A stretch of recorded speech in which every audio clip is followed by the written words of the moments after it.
It's easy to be kind when everything's going well.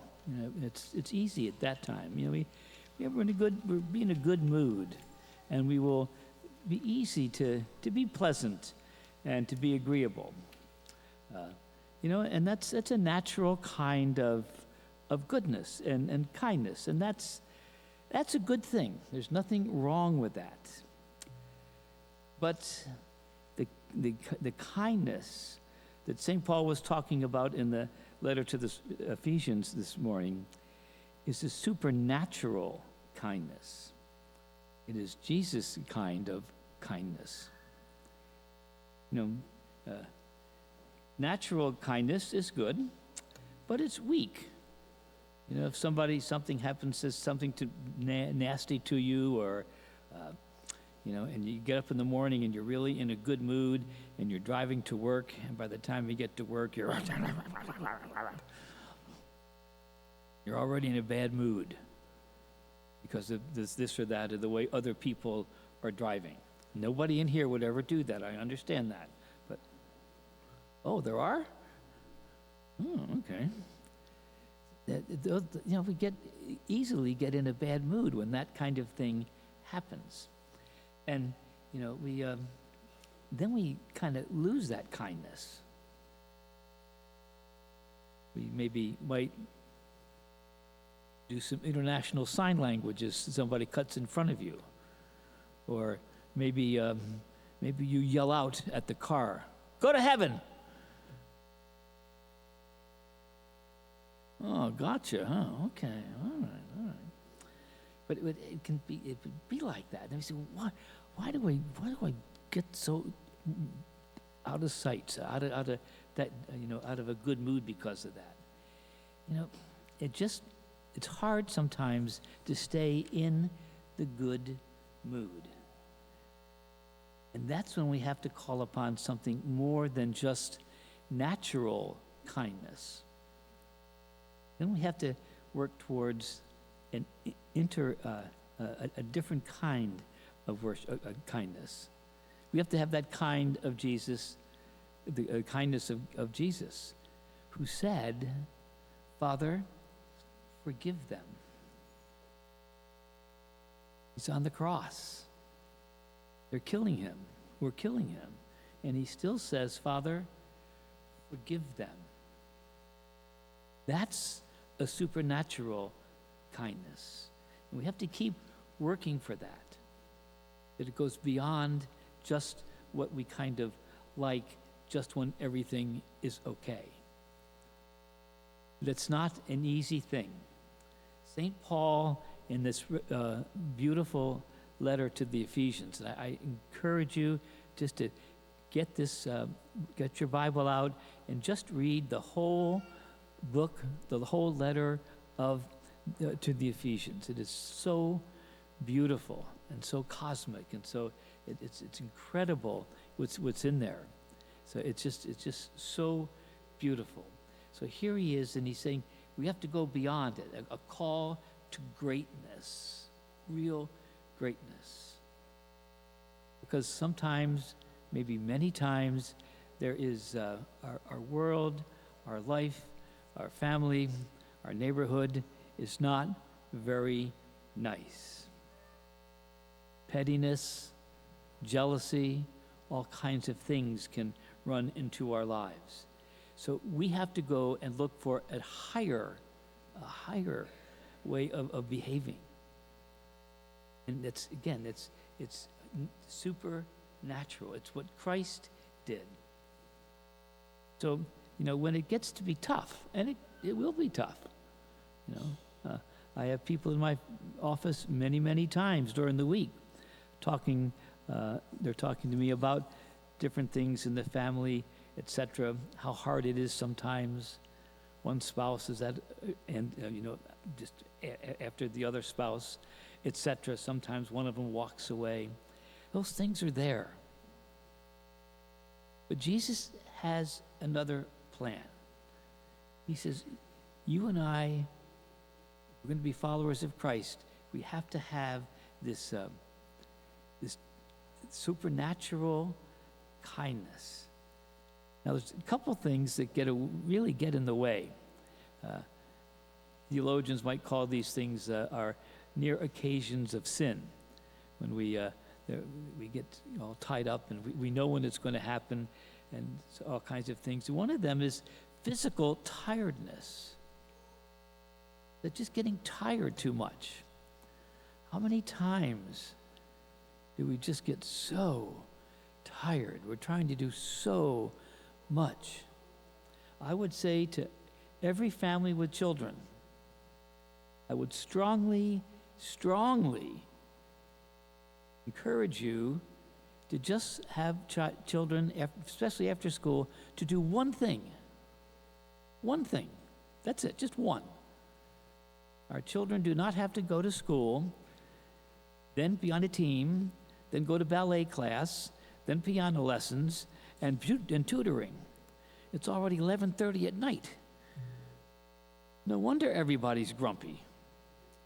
One thing. Oh, but Monsignor, they really want to. Teach them what it means to choose. We can't do everything. And mom and dads, they need to rest a little bit. It's terrible. Instead of having a nice meal at home, you stop at Burger King and you eat on the rug to another engagement. We need to slow our lives down, and it's okay. Oh, but Monsignor, if we don't do all these things, I might not get into college. Stop. We need to be quiet sometimes. And those things are out there. There's nothing wrong, but we just have to, have a sense of calmness in our lives. Time just to be quiet. And, Monsignor, if they do that, the kids will get mad at me. They'll live. They will live. I promise you. They will live, and they will not run away. It's okay. So don't get ourselves so busy that we're like this, and the slightest little thing sets us off. So I would really strongly encourage that.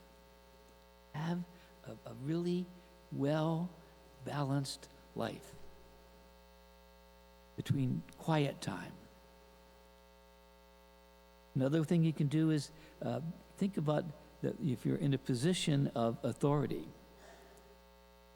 Mom, dad, parents, teachers, coaches, pastors, all kinds of things, older siblings. We have a time when we have an authority. And be careful how you use authority. And, make it be a true service, not just a power thing. Yes, there is power. Parents have power. Yes, they do. Pastors have power. But you have to be careful how we use that. Because then everybody else could get pushed out into the cold, so to speak. And again, you get that kind of like the people driving and just drive you nuts. Well, sometimes people with power drive other people nuts. Really. I'm told that many times. So I have to watch how I do that and be careful with that. We have to be able to sit down at a table. One of the best teachers of the Eucharist is family meals, where people can actually sit down, who can put the smartphones in another room while you're having dinner and turn them onto the quiet, or turn them even turn them off. Wouldn't that be something? Just turn them off during dinner time and talk to each other. You ever go to a restaurant and see a family having dinner and everybody's on their phone? Why would you spend money for something like that? We have to learn how to be quiet and have that great, great kindness, that magnanimity, to see the greatness that is in us. Our families desperately need that. Our children need that. Our parishes need that. Rather than, okay, all right, is it okay to leave right after communion, Father? Is it okay? So, just stay for Mass. And then greet people as you're leaving the parking lot. Take a minute to go over and have coffee and donuts. To meet with other people, just to be quiet with, just to have a good time with each other. Those are the kinds of things that St. Paul was asking about this in that letter of Ephesians. And of course, we can do that when we received Christ. Because the most powerful person in our lives is Jesus, is God. He says, come to me, come to Mass. Come to this community. Be kind with each other. And really work on kindness in your family. And maybe you can start in it every time you come down for dinner or breakfast or lunch, whenever you have your family meal. And just tell each other, what was something kind that you did today? Just ask that. Just one little thing.